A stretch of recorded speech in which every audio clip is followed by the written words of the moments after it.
Hello guys. So మావైతే Vadapalli 7 శనివారాలు అయిపోయాయి.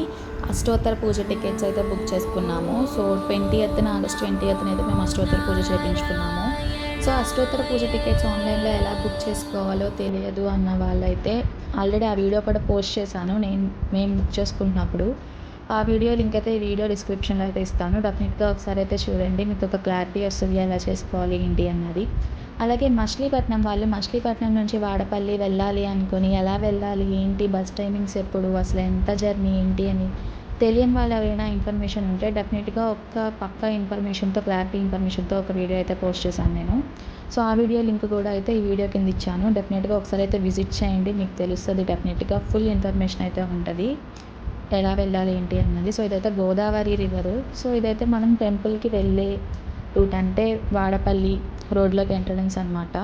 So చూసారా, అన్నీ అరటి చెట్లు, ఫుల్ గ్రీనరీ గైస్. నిజంగా చాలా బాగుంది. ఒక పల్లెటూరు వాతావరణం అంటేనే నాకు నిజంగా చాలా ఇష్టం.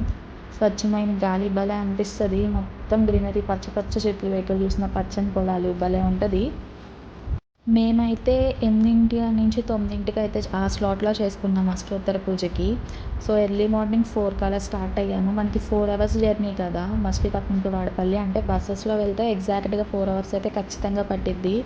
ఇంకా బస్ డ్రైవ్ చేసే విధానం బట్టి కూడా ఉంటుంది. సో మేమైతే ఈ అష్టోత్తర పూజకి ఓన్ వెహికల్స్లో వెళ్తారు కదా, సో వాళ్ళకైతే అంత 4 అవర్స్ అయితే పట్టదు.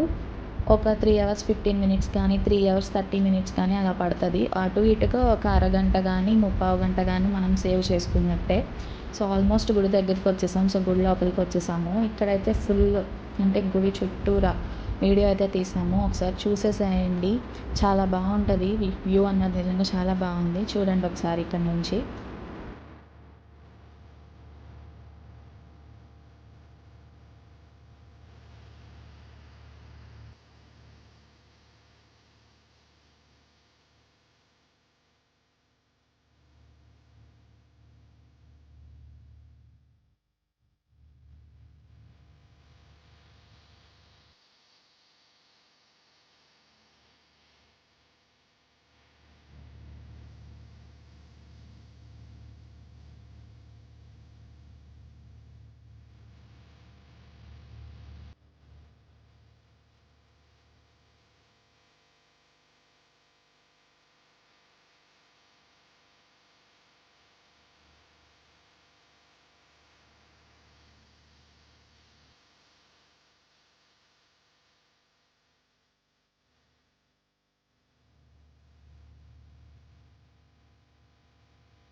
చూసారు కదా గైస్ గుడి చుట్టూరా. సో, ఇదైతే అష్టోత్తర పూజకి ఇంకా దర్శనానికైతే లైను. అష్టోత్తర పూజ చేయించుకోవాలని ఈ లైన్‌లోనే వెళ్ళాలంట.